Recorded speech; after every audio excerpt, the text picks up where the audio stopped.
আজকে আপনাদের সাথে আলোচনা করব দ্বিতীয় প্রান্তিক মূল্যায়ন নমুনা প্রশ্ন 2025 শ্রেণী পঞ্চম বিষয় বাংলাদেশ ও বিশ্ব পরিচয় প্রশ্ন নিয়ে।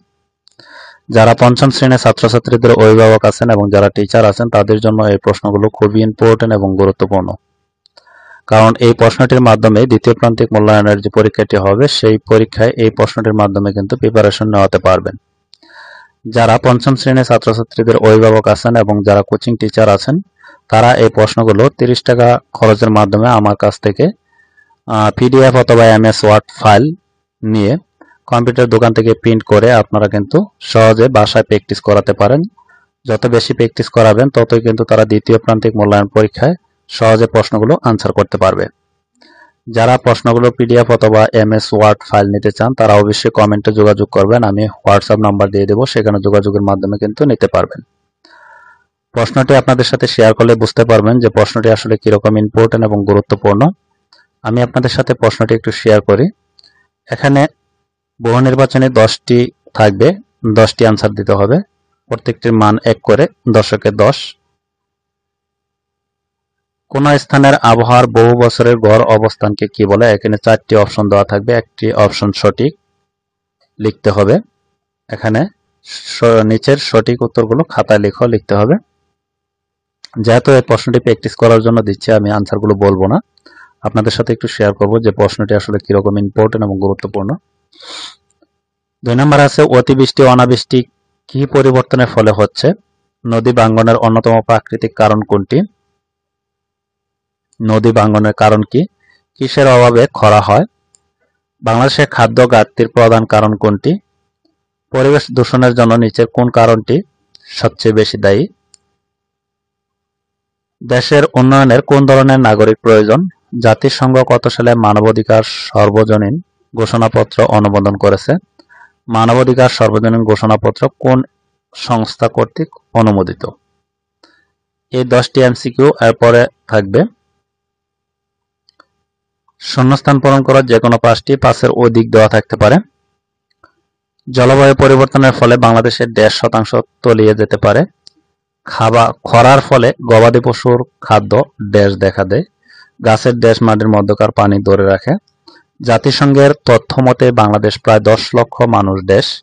নারী জাগরণের অগ্রদূত দেশ। বাড়িতে চিকিৎসা বাক্স রাখব।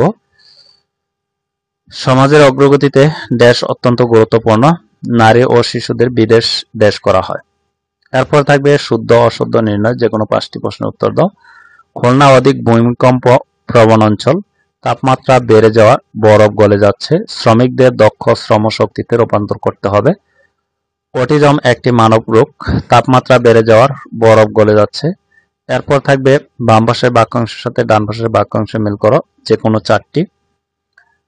সমাজে বিভিন্ন নিয়মকানুন, এখানে বাম পাশে কিছু বাক্যাংশ দেওয়া থাকবে, ডান পাশে কিছু বাক্যাংশ দেওয়া থাকবে। বাম পাশের বাক্যাংশের সাথে ডান পাশের বাক্যাংশগুলো মিল করতে হবে। এরপর 5 নঙে থাকছে নিচের যে কোনো 10টি প্রশ্নের উত্তর দাও। বাংলাদেশের জলবায়ু পরিবর্তনের 3টি কারণ উল্লেখ করো। দুর্যোগের 2টি প্রাকৃতিক কারণ উল্লেখ করো। দুর্যোগের 2টি মানব সৃষ্টি কারণ উল্লেখ করো। বাংলার নবজাগরণে কারা অবদান রেখেছেন? প্রাচীন নিদর্শনগুলো কারা আবিষ্কার করেন? জাতিসংঘের 3টি প্রশাসনিক শাখার নাম লেখো।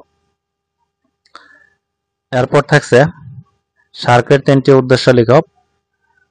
পরিবারের উপর অধিক জনসংখ্যার 2টি প্রভাব লেখো। খাবার 2টি ফলাফল লেখো। জাতিসংঘ কখন মানবাধিকার স্বীকৃতি দেয়? বেগম রোকেয়া সম্পর্কে 2টি বাক্য লেখো। রাষ্ট্রের প্রতি আমাদের 2টি কর্তব্য উল্লেখ করো। 6 নঙে থাকছে নিচের যে কোনো 4টি প্রশ্নের উত্তর দাও। প্রত্যেকটির মান হচ্ছে 8 করে, 4 × 32। বাংলাদেশের কোন অঞ্চলগুলোতে নদী ভাঙ্গনের প্রবণতা রয়েছে, কেন এবং কেন? বাংলাদেশের কোন অঞ্চলগুলো ভূমিকম্প প্রবণ? মৌলিক চাহিদা কি, এটি পূরণ করা প্রয়োজন কেন?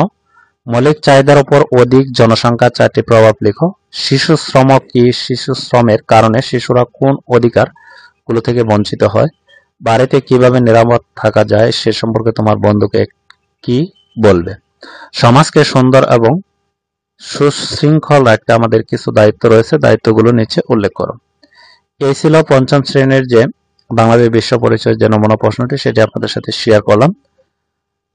এই প্রশ্নটি যদি ভালোভাবে প্র্যাকটিস করান তাহলে তারা দ্বিতীয় প্রান্তিক মূল্যায়নের পরীক্ষাগুলো যে হবে সেখানে কিন্তু তারা সহজেই প্রশ্নগুলো আনসার করতে পারবে এবং কোন নঙে কি কি প্রশ্ন থাকবে এবং কিভাবে আনসার করতে হবে সেই সম্পর্কে ধারণা হবে।